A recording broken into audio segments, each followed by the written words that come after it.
Muriel, Ruby, let's go. Let's go. Come on, let's have a candid conversation. Let's talk about it. Just bring it up, we got hope and love. Yeah. It's all about you and your well-being. A candid conversation show. Let's go.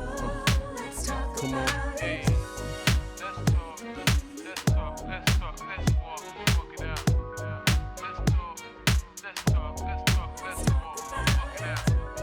It's all about you. Let's walk it out. Let's talk. Welcome back to Let's Talk About It, the Candid Conversation Show. My name is Muriel. And my name is Ruby. And on the show, we discuss topics that are unspoken and taboo in our community. Our guest this evening is Muhammad Bilal, former educator, African-American director, writer, and producer. We will be discussing his trauma, healing, and film. Welcome to the show, Muhammad. Welcome. Thanks for having me. You're welcome. Now, congratulations are in order. Your latest film, The Blue Cave, has been accepted into 20 festivals and has already received 8 awards in 2021. Yes, already. Yes, already. Very blessed and fortunate. You're Congrats. blessed, definitely. We always ask the guests to tell us a little bit about their childhood, but your story stems from your latest movie. Right, yeah. Yeah. My film is it's exactly about my childhood. Yes. I had a pretty hard childhood because I experienced a lot of gang violence. I was a target of gang violence constantly. So sorry about that you had to Yeah, experience that. yeah. So from being, I would say about 8, I started getting into fights. Wow. And it continued through my teenage years. To compound that, I also experienced child abuse Oh, no. throughout. You know, some of the relationships my mother got with, she married a guy who was addicted to drugs. Oh, no. He was a functional drug addict, so Okay. you wouldn't really know. But he was very abusive. So I was dealing with child abuse in the home, and then also I was dealing with gang violence In the streets. Outside. home.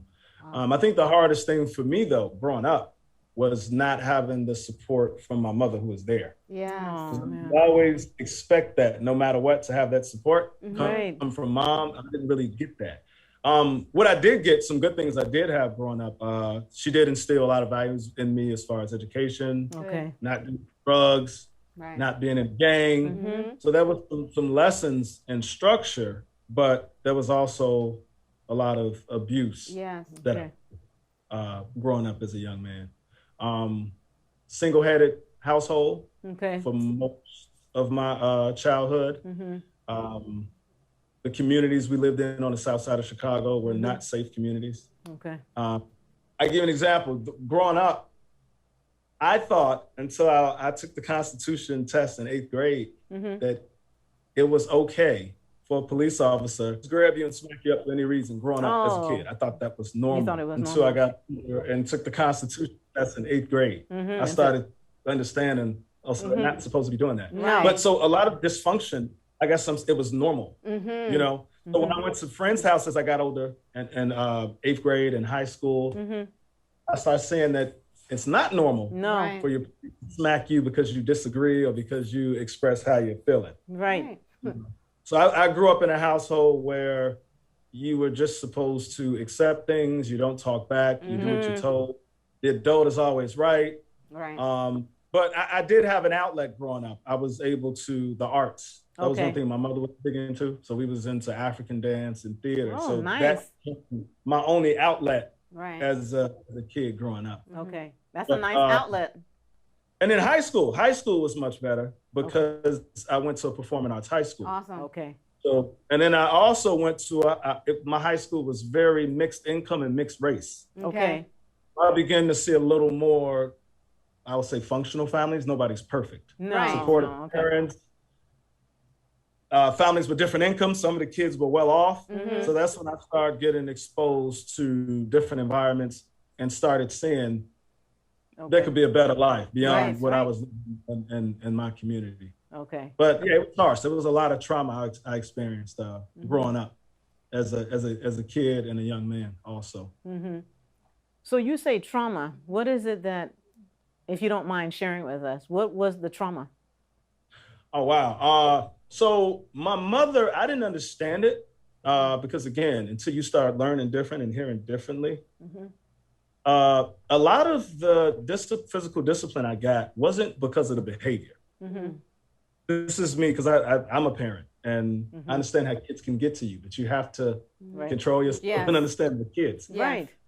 If I dropped a cup or spilt something, that could be an extension cord whooping. Oh no. Or a belt whooping. That's abuse. You know, that's abuse. Yes. Didn't necessarily know that because people like the family, that's what they were doing. And that's how the generation before me, that's how they came up. Yes, yes, yes. You know, and then like I would be told, don't report that because if you report it, you're going to be in a foster home. Exactly. Away from your family. So I just would suck it up. Yeah. And then in addition to that, in the community, I lived in communities where if you weren't in the gang, you're going to be a victim of the gang. Oh boy. So either you're in the gang or you're a target of the gang. Right. So that was the trauma I was dealing with. Physical abuse. Wasn't a lot of validation. A lot of negativity. You know, if you didn't look a certain way, or I even grew up in that era. So I was born in 1980. I'm 41 now. But there was colorism even then. Yeah. Yes. Oh, yes. In the 80s, so I think it went away in the 90s. Wesley Snipes, you know, Yes. it was okay to be dark. But when when you're forming your self-esteem, when I was young, being dark was ugly. Not having curly hair like some of the other guys. Right. You know, I think I was dealing with that too. And that was kind of traumatic because I had issues with how I looked growing up. Self-image. Right. And then my mother, she, you know, had her own issues. So she wasn't the most supportive because she had things that she was working through. Okay. With dealing with herself and then dealing with other siblings I had. Okay. It was 6 of us. We had 6 siblings. Oh, boy, wow, that's a that's a big lot. family. Usually the siblings who were getting in the most trouble were getting the most attention. Okay. You know, so I wasn't really getting a lot of support. So, I mean, all of that stuff, the self-image, the violence, feeling rejected also. My father also wasn't in the picture. Okay. So when they divorced when I was 5, he didn't really come around. So there was just a lot of physical, emotional, and mental trauma I was experiencing. You were going through a lot. Yeah, quite a bit. Quite a bit. Which I didn't really understand then. You just think you got a hard life. But looking back, and even looking at the film, I'm like, wow. Yeah. I went through that. Yeah. But how much of the film really is the whole entire thing based on your story? Really? All of that we saw? Yeah, you know what? And it's funny, I kind of watered it down because I didn't want it to be too dirty. Some people like, did you add? Like, no, actually some stuff I didn't put in there because I wanted to focus on my journey as a young man. Okay. And not to, you know, I didn't show, for example, too much between the relationship of my mother and her husband, my stepdad. You left that out. That would have been heavy because the way he spoke to her and some of the other stuff that I would hear on a regular basis, you know, that would have been a whole nother film. So everyone in the house was going through something. Oh yeah, for sure. My sister, she had a child at 14, my older sister. Okay. Then I had other siblings too. Also, so you know, in 30-minute film, I couldn't show as much. Everything, right? Right. So I had to really narrow things down for the film. Okay. But it captured most of what I was. What you were going through. Everything in there happened. Okay. So You know, but everything in the film happened. It happened. took place. Okay. Yeah.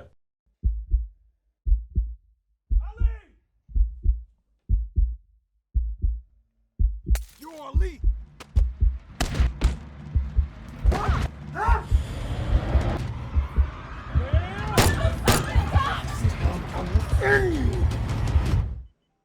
In the kitchen, when you were being held by your throat, what were you feeling as a young child at that time? Abandonment.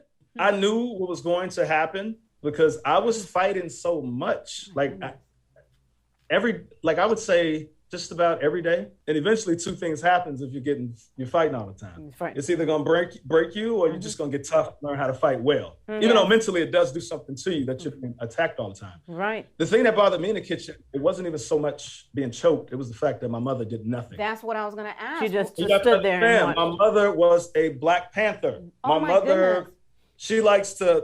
she owned guns and would tell us how she could use every gun and very educated woman. And this is going on and she does nothing. I've seen her fight people. She's only 5'2". I've seen her like jump in to Yeah. and actually beat somebody up. Be like, damn, huh? But for her to stand there, Right. And do nothing. that's what bothered me the most. She did nothing. She just watched. Do you think she froze? Do you think she was scared She of was him? scared for her life. I Maybe. think she was afraid of being alone. I really feel like she wanted to have a traditional household because she was a practicing Muslim. Okay. But she wanted the man to lead, but he wasn't. Not every man can lead. Exactly. Because like he wasn't working, he was living off her, he was disrespectful to her, he was just abusive. And I just couldn't understand why he was even there. So for me in the kitchen, the thing that bothered me the most was that she didn't do anything. She didn't do anything. What? Right. The part that got me is I was literally screaming at the TV when when you were fighting. I'm not going to go in detail, but when you were fighting, I said, "Oh my goodness." You had to. And Don't you give have up. to understand, I was 14. I said 16 because I didn't want to make the film too dark. Right, But you were right. So 14. I hadn't finished 8th grade yet when that Oh my happened. goodness. So this was at 14, and you know most 14-year-olds are riding bikes and having fun, but Right. You I had every to fight. day, every day. and it could have went another way. It could have. So I was blessed it went the way it went. It Thank God. literally could have a whole nother way. It definitely could You have. know, Mm-hmm. right? So I was Wow. blessed that I wasn't thinking about that at 14, Of but at course. 41 back, like I really could have been Yes. hurt. Yes, very much so. Did you ever think that you would make it out? That either you would hurt yourself or that, you know, your stepfather or gang, or did you think you would ever make it out? I did.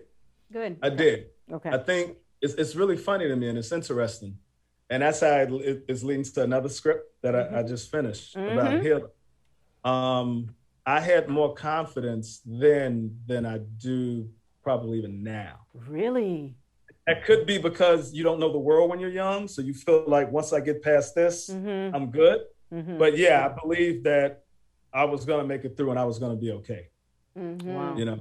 You So I focused on the one thing I say my mother did give me was the emphasis on education and the arts. And arts, Yeah. right? I would write, and I was like, I'm gonna write my way out of this. Like, Yeah. I'm, you know, Yeah. I'm not gonna be like them. So I did have a stubbornness as a young man where I wasn't gonna give in Yes. to what they was doing. Exactly.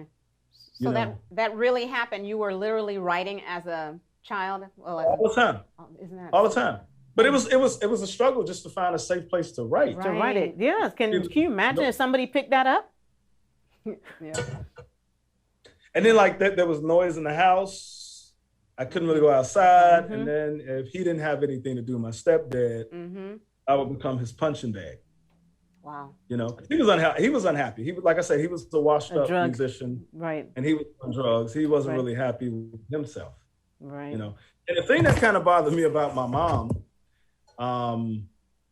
she was actually a director at a clinic. Oh, wow. He was coming in to get tested because he used to share needles. Oh my gosh.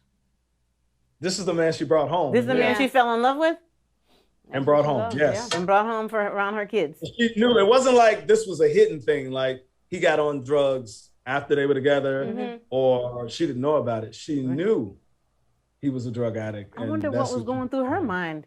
Did she have mental health issues herself? She's never gotten therapy, Okay. and she experienced a lot of abuse growing up. Yes. Okay.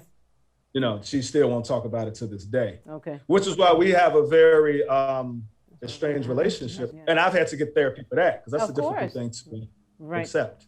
I definitely was going to ask you that question. How is your relationship with your mother? How is the family relationship? Your brothers, your sisters? Father? My brothers talk to me, and my sisters not so much because my mother is a strong woman who provides. Okay. So my sister's single. She does everything for Right, them. right. Oh, okay. So as my mother goes, so does my sisters. I see. Right. No matter what. Like a pack. Yeah. If she doesn't talk to me, they don't. My brothers, they do talk to me because they kind of get shunned also. They more or less went through the same thing Wow. Okay. that I went through. I did have a relationship with my father, but up until 5 or 6. Once they divorced, he relocated back to New York, and then I barely saw him. Okay. Maybe I saw him 2 or 3 times between 6 and 21. Okay. So he wasn't in. And he married someone else. Okay. They both were addicted to drugs. Wow. So when I was going through abuse at home with my mother, Right. and you know, her husband, I moved with my dad. Okay. And then I saw that he was on drugs, his wife was on drugs. And his wife didn't want me there because she felt I looked too much like my mother. And Oh, my you know, goodness. me being there was an attempt to get them back together. Oh, okay. That's what she thought. So yeah. So I ended up going back to live with my mom. Okay. So there wasn't a lot of protection and support, you know, growing up. Where did you get your strength from, though? How did you make it out? Where did you get that strength? Was it Keep going. You know, to keep going, to keep moving, because it's like you had nowhere to go. Your mom, you were being abused there. Your dad, 2 drug users there. Like, what do? How did you keep going? Well, one, I was always really stubborn. Like my mother tell you, I was always stubborn, and told me something, I had to see it for myself. Okay. So a lot of stuff, I just always had questions and didn't necessarily, that's why I couldn't join the gang, to be perfectly honest with you. It wasn't because I was some really good boy who had like awesome morals. I just couldn't buy in. It didn't make sense to me. Right. Okay. They couldn't rationalize certain things. So if some didn't make sense to me, I couldn't follow it. Right. Okay. So a lot of the stuff that I was seeing around me, I kind of felt like once I got old enough, as long as I worked hard in school, I would be able to just get away from it. Right. Okay. So I think that was one thing that kept me going. Another thing was I always had a teacher. There always was one teacher Okay. who was inspirational or who would tell me positive things. Okay. Good. Miss Reed, Dr. Reed, one teacher specifically, saw through some of my misbehaviors. Like one teacher, which is interesting because as an educator, usually there's more supports for kids now. Right. Yes, they are. Right. But I had one teacher who pulled me to the side and tried to really figure out what was going on with me Okay. versus giving me a suspension, So there was a teacher. And then I would say the biggest thing though was the autobiography of Malcolm X. Oh, okay. That really was inspirational for me. Because I did kind of have this thing where like some adults who would talk to me, I kind of didn't believe them or listen to them because it's like, what is your life like? You don't know what I'm going through. Right. Right. But I think when I saw Malcolm X, and then all the students who read it could go see the movie, that was like a gift when I was in 7th grade. Once I saw it, I'm like, Yeah. if he could become who he became Absolutely. after what he went through, Yes. what I'm going through is nothing. Exactly. I just stay determined and stick with it. Yeah. That's awesome. But I'll tell you, it's difficult because I did feel like a misfit growing up. Because again, a lot of the people who were around me, they were doing very different things that I just wasn't into. Right. So right. that would make me feel depressed also. Yeah. Feeling like I just didn't fit, That you didn't fit in. which is why I did so much of the writing. Yes. Yeah, I would just write a lot and kind of just try to mentally and creatively just go somewhere else. Right. Well, you're highly educated as well. I'm looking at this back wall here. All these degrees. All these degrees. You pushed yourself. You really pushed yourself. It's just the best light in the department. It looks really nice. Yeah, it's a good outlet. Like I said, by the time I was 25, I had 3 degrees, and then I went back a couple years ago to do the 4th one in film because I always wanted to do film. Right. Yes. Education, I'm passionate about it, but film was always I always wanted to do it. And a lot of people thought I was crazy Yeah. because I was Ubering while film school because it was so flexible. You did it. I couldn't even do, like I do education, consulting, and coaching, but I couldn't do it because the film schedule is so demanding. I started Ubering a lot of the time because I was, on sets around the clock doing these student films. Well, it worked, right? And, I would talk to people. Yeah, it worked. I would talk to people and, they would say, well, what else did you do? As if you can't be educated in Uber, right? I was like, well, I was the principal and a teacher. And it's like, well, what did you do? Did you touch your kid or something? Why are you Ubering? Oh my gosh. I want to do film. That's right. I left. That's your forced love. that. I think a lot of people struggle with the idea of you leaving comfortability to take risks to do something you love. Right. So for me, it was like, that's not my dream to be a principal. Like I love that work. I actually want to do film. So it's worth the drop in salary for me to do this Right. while I'm still young enough and I still have that fire to do it. That's right. That's right. And you're great at it. That is Thank you. great. You're welcome. I want to ask you, do you feel that certain things now as an adult trigger you? I'm aware of the triggers. Okay. Okay. You know how to control it. Like I'll see it. If something's Okay. triggering me, I have to take a step. Step back. Back. Exactly. You know, when I was younger, I was quick to cut people off, like in my Yes. 20s and teens. Yes. If it was a trigger or if I felt like they was going to abandon me, I Yes. would just, Cut it off. before Yeah. they had a chance, I'd Walk cut it away off. from it. Right. I get it. Or, you know, I would just avoid things and just go do something else. I'll just go take a trip. Let me go to Paris, Right. just anything. But as I got older, that stuff doesn't work anymore. You learn how You to know? deal with it. Right. I had to deal with it. So with therapy, I'm much what I more aware of Okay. triggers. Yes. Okay, Thank that's God for And therapy. the triggers tell you what you need to heal too. Mm-hmm. So the things that trigger me, those are things that I'll go to therapy and talk about. That's right. Then when I unpack it, it's something from my childhood. And you find yourself crying, I'm sure, quite a bit. Oh, man. Oh yeah, yeah. Therapy will do that. Sometimes. But yeah, it started happening. That's when I got therapy. That started happening a lot when I was in my late 20s. Yeah. Okay. Just crying out of the blue. So that's what made you go, I need to go see someone. I need to speak to someone. That, and then I started feeling guilty. So like if somebody came at me, I would come back double. I'm not even talking about fighting. Like, if you tried to diss me or Right. people at work trying to, oh man, I would. You have the last become- word. I was the Mayor Claire Huxtable. I would cut you down, all the way down. But then I started feeling bad doing that. You know, being vindictive, it starts to make me feel worse about myself. But a lot of that just came mature, and having kids too. Having kids humbles you also. It absolutely does. And you want to get time. better for them. Exactly. And I have 3 daughters, so Oh, wow. Oh, sweet. I think nothing's more humbling than a man having daughters. With, Yeah. with girls. There's a lot of gray. There's a lot of gray. It's not just black and Right. white. It's a lot of good daughters. So Right. it made me a better man, I think. Absolutely. How did they feel? Did you ever tell them What about happened? what happened, or did they see it from The movie. the film? I would tell my daughters everything. Like I Good. never really, Good. right. And that's always the type of person I've been. Yes. Like we could, You're like their open. mother would get jealous sometimes because they would bring stuff to me that usually a daughter would go to a mom about. Right. You know, but like, yeah, I would tell them everything. Very You good. know, that was age appropriate, of course, but like Right. they would understand things. Okay. I was never a parent who would just say because I said so. Mm-hmm. You know, Right. unless it was washing the dishes. Like, no, we're not talking. Go wash them dishes. Right. They're dirty. That's why. That's right. Question for you. Sometimes if a person goes through something as a child, a lot of times they become that person. Right.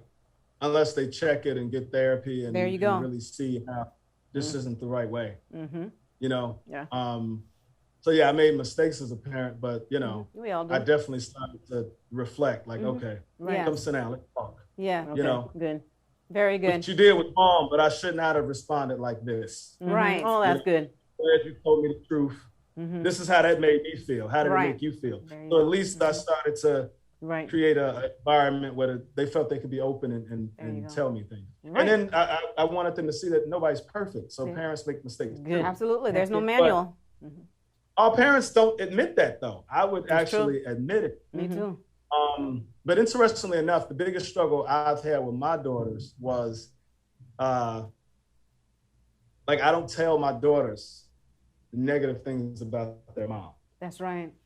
That's great. It's between us. Right. But sometimes if the other parent they're not over the emotional heartache and Yes. some things, Yes. I'll just say there's been some stuff that I've had to talk to my daughters about where I'm like, wait, what? Right. I took somebody else on prom? Right. And you mad? Your mother told you, she's still talking about that? So She's still hurt over that's been that? my struggle with my daughters. It's actually been re-litigating stuff that happened between me and their mom in high school. We were Right. high school Let sweethearts. it go. And I'm like, she's still talking about that? She has to go to therapy. Let it go. Right. Uh-huh. Yeah, I took someone else on prom. I was Right. 17.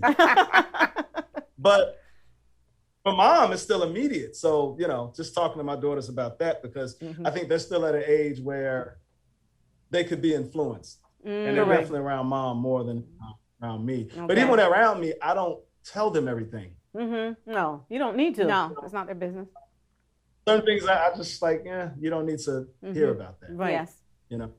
Right. That's how it should be. But I think that happens a lot of times in relationships, because I can tell that same story. That's why I raised my hand a little bit. That I can tell that story because I've been divorced now for some years, and my ex-husband Right. is still talking negative, saying negative things about me to my own children. Like, Well- stop it already. Right. How old are your children? 18 and 16. She had to think. Yeah, I had to think about it. Like, stop doing that. Don't do that to your kids. If you have a problem with me, just say something to me. But why do that to your children? Or get a therapist, because I feel like at some He point won't get a therapist. you can't He hold needs one. somebody hostage. There you go. You can't hold somebody hostage over something they did. And I see people do that. Like, Right. I know parents who were on drugs and they did everything in their power to get right. They went to rehab, they spoiled their kids, they do everything. Right. And the minute they set up a boundary and tell their child no, these are adult kids my Right. age. They will bring up when you were on drugs when I was 7. It's like stop it. it becomes very manipulative. Yes. Right. There You know, you go. sometimes people will take trauma and use it to try to control somebody That's the truth. who's trying to do right. I've seen that all. Yeah, I've seen that quite a bit with even friends I have. it's true. Your mom does everything, but because she won't let you use the car, you're going to Throw bring that up in her face. past. Right. Yeah, it's not right. Stop it. That's abusive. It's is. abusive. That to your is. mom. That's not right. Yeah, No, it's because not. she healed. She healed. She overcame whatever she was going through. She overcame that. Like, come on. Therapy is necessary in she's these been type there. of situations, but it's a repetitive cycle. People want to get it. There you People go. want to get it. Some people some they, don't. They don't They believe in like it. to stay in it. Yes. Exactly. You're right about that. Exactly. Yeah, they want to stay in it. Yeah. That's their power. Their Yeah. power is their anger. They Yeah. want to stay in the anger. Wow. And Be angry by yourself, right? Be angry by yourself. I'm happy over Yeah. here. I'm doing good over here. I'm happy. Can't talk You be about this angry no over more. there. So- exactly. Exactly. What do you want people to take away from the Blue Cave? I just loved it. I mean, there's so many things, but the biggest thing is that you can determine your life. Mm-hmm. You know what I mean? Yeah. Yeah. We all have trauma. Nobody's born physically a slave. Right. Mhm. Mentally, we got Right. shackles I have to remove. But I feel like as long as you have a vision for your life and you cling to that vision, you can have that life. It may be hard, it may be difficult, but you can do it. Yes. You know? That's right. So have a vision for your life that goes beyond your current circumstances. And Yeah. if you fight for it and Yes. stick to it, it'll happen. I think that's the biggest thing, because I think that was, even watching it over and over, that was the biggest thread I saw. Like, Okay. even watching myself, like, he's Right. just not gonna let anybody break him. Right. That's good. So I Because you think were that's strong, the though. biggest thing. You had a strong mind. There's a lot of people that don't Yeah. have that. And that's something I really can't explain, because I know people who I talk to, they'll tell me things they went through, and they're trying to find that one thing that I had that they didn't have, and I'm like, no, I really Don't didn't. compare. Yeah. Yeah. Yeah, but you got a supportive. No, I really I didn't. So I think in that sense, I was blessed. Yeah. Yes, That definitely. mentally I didn't break. I think it was a blessing. But I can't really point to one thing. Yeah. But again, the takeaway is that, self-determination, that's There you something you have. You determine who you're gonna be. You can't determine your circumstances, and you can't always control what happens to you. But it's up to you to decide how you respond to it That's right. Absolutely. That's right. and how you're gonna live your life. Are you gonna let them break you or deter you from what What you're so you supposed to just be have doing. to fight for what you want. I think Exactly. that's the biggest thing I want people To to take take from away. the film. Okay. I want to know how you felt when you were standing in front of the gang, standing up to them. How did you feel? I didn't care at that point. You didn't care. Enough Yeah. is enough, right? Yeah, you could see it. It's like you just said, forget it. And this is Yeah. this is true, and it's so amazing because when I was thinking of a script to write for my thesis. This was my thesis film, and I was like, I started thinking about my story growing up. I'm like, damn, this is a movie. Yes. Like everything how it happened. Because after they shot at me, it was like, what else can you do? If Nothing. they're gonna do this, I have nowhere to hide. Like I'm Right. getting beat up in the house, they're doing this. Mm-hmm. My goodness. They'll find Let's you. just have it out. Right. I'm gonna come to you now. Yeah. Once and for So all. at that, I was so fed up, I really didn't care. Yeah, it showed. Like Mm-hmm. there's nowhere to run anymore. No. And, you know, I think I snapped in that respect. Mm-hmm. Okay. You know, Enough Yeah. is enough. it was I was done being a victim. There you go. Mhm. You stood up for yourself. You're done. Anybody who's experienced any child abuse, domestic violence, or any type of persecution, like at some point, it's You like have to stand up for yourself. That's it. You're like, that's it. Yeah, I'm I'm done. not afraid of nothing you can do with me. That's it. Yeah. So I think that's how I felt back there. I really, Yeah. I was fearless at that. Yeah. Yes. You were a giant at that point. And I You were knew- an Incredible Hulk at that was- point. And I wanted it to stop. I was so done with it. I was willing to deal with whatever came. Like Wow. I got to deal with this. Mhm. Yes. You know, and I feel like the people who were persecuting me, from my stepfather to the gangs, as I show in the film, Mm-hmm. they were only able to do that because of fear. Okay. Because you'll notice in the movie, after they beat him up, that wasn't enough. Right. Because I hit two, right? Like Ali in the film, he hits two of them. Right. That wasn't enough. So even though they beat him up, they're still coming back Still to shoot coming him. back. That It's wasn't like, no, enough. he's not afraid enough.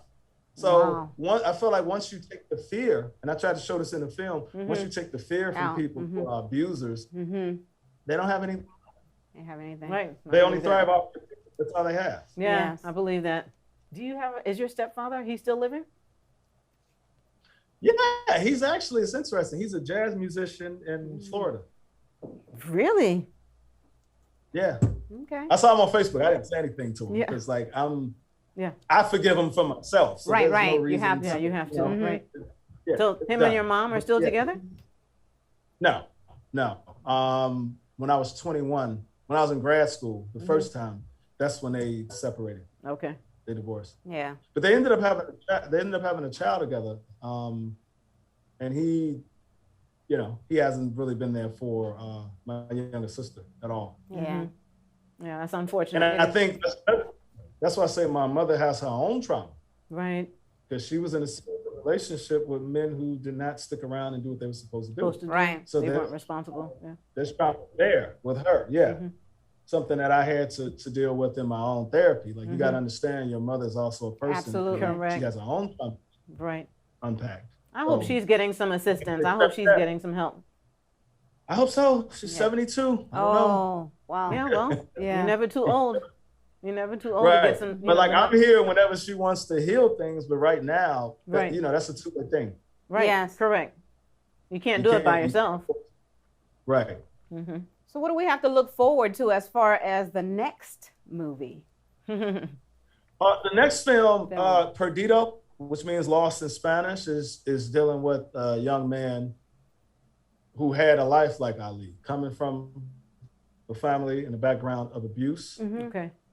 He's depressed Mm. through his success. So this is kind of close to home. Yeah. So he's suppressed it by having a very successful life, but he's triggered and things start to resurface, and it forces him to go get therapy. to deal with it, Mm. Okay. You know, Good. Police brutality is going to be involved. Good. Okay. Good. That's going to be a triggering event. Somebody who loves gets killed by a police officer, Mm-hmm. and it just a lot of things start surfacing in his life from his childhood, and he has to deal with it. Okay. So it's dealing with mental health. Yeah. Good. Awesome. The next film that I'm going to do. We Very need good. more of that. Yeah. It's Yeah. we very really good. do. We need more of that. And this film, The Blue Cave, though, is going to be it premiered already in LA Yes. last month. Uh-huh. Next, on the 12th, it's going to be at TCL Chinese Theaters again, where they have the Oscars. Right. Okay. Morris Chestnut is hosting the event. It's called Indie Night. Okay. Wonderful. So it's going to be screened there. That's pretty cool with Morris Chestnut hosting everything. Yes. It's only 5 films. That's amazing. My film is one of the 5. Congratulations. Congratulations. Hats off to you. Thanks. And then we're also in the Charlotte Black Film Festival on the 25th and the 26th of this month. So it's Wow. moving, So- isn't it? It's moving. Yeah, Did you think it would it's get to moving. this point? Did you think it would even get there? Yes, I'm sure. I felt it would go. So you don't know. I kind of felt like it was a good story. Mm-hmm. It's been good. Good. And I'm excited to do the next film. I'm very excited to do this. We're excited to see it. Exactly. Well, we're gonna wrap it up. We're gonna have a candid minute with you. If you can tell us, what would you tell your younger self today? What would you tell your younger self? I probably would tell my younger self to just stay more focused. You know, it's not about you. And when I say it's not about you, I mean, you live in your life, stuff affects you, but all the things happening to you and the people who are doing things to you, they have their own issues. They're not just doing it to you. Absolutely. They're doing it to others. They're doing it to themselves. Yes. So don't think that they just did this to you because there's something wrong with you. No, this is how these people live. They have, some people have dysfunctional lives. The world can be dysfunctional. Don't think what's happening to you is only happening to you. Right. You know, you still have to stay focused. You still have to be open to people who earn your trust and people who care about you. And you can't let what others did to you and how others view you make you view yourself that way and convince you that the world sees you that way. Because I think that was one of my weaknesses growing up. I thought the way my mother treated me and saw me and my stepfather, that's how everyone saw me. Right. No, that And wasn't the case. I started to see myself like that. But everyone doesn't see me that way. No. And, you know, I now I don't see myself that way, but growing up I did. Yeah. Okay. So that would be the advice I would give myself. You know, don't let others' opinions of you become your opinions of yourself. That's right. Love it. And make a film a lot earlier. Don't Yes. wait. till you're Don't wait. 38. You second guessed yourself? Start Is that now. what it was? Shoot something now. Do Do it it now, now. young man. 14. Do it with the camera. Make a film. Do it now. Were you Yes. scared? Did you second guess yourself? Is that what it was? When I second guessed myself a lot. Yeah. I definitely think there was some self-esteem issues. There you go. Clearly, that's why I felt like I had to go above and beyond and keep building this security. Right. Because you know, confidence usually comes from home. Right. It's usually mom and dad, especially mom. Yes. 'Cause Right. mom will say it's good even when it's off. That's right. You know, for a while, yeah, I did. I used to do things that I felt were more safe and secure. Yes. You know, Well, you did it now. I would tell myself, take risks now. Do it now. Yes. I like that. Well, you don't have bills. Yeah, well, before you start getting bills, right? When you have some money. Right. Bills and kids. There you go. That they You take can't- all, they take it all. Can All you, of it, right? Uh-huh. Exactly. Can you let the viewers know how they can contact you? Oh, they can contact me. They can go on to Instagram is probably the best way. Okay. Because I'd stay on Instagram. Yeah. It's the Blue Cave, and that's underscore after every word. So the underscore blue underscore cave underscore. So it's 3 Okay. underscores. Okay. And all the updates on the film is right there. And I also have another Instagram. It's Bilal World Entertainment. It's one word, one big word. Okay. Bilal World Entertainment. BILAL World Entertainment. Okay. So that's why I put all the updates, and you know, I respond within minutes usually. Okay. Good. Or hours at most. Instagram. Yeah. Okay. Very good. Great. So all the updates will be there on this film and the next films also. Okay. Well, we're looking forward to it. Yes. Looking forward to it, and we Yes. wish you all the best. We will definitely be in contact. And we hope that we'll have you back for the Thanks next for having film. me. Oh, you're welcome. Thank you You're for welcome. being here. We want to thank you for joining us this evening. Please tune in next Tuesday at 6 p.m. for another empowering and uplifting testimony. In closing, even though Muhammad had a very traumatic past, he did not let that hold him back from achieving his dreams. He turned his pain into purpose by putting pen to paper and creating award-winning films. Healing does not mean the damage never existed. It means the damage no longer controls our lives. We truly thank you for tuning in to Candid Conversations. Go. Let's go. Come on, let's have a candid conversation. Let's talk about it. Just bring it up with that hope and love. Yeah. It's all about you and your well-being. The candid conversation show. Let's go. Let's talk about it.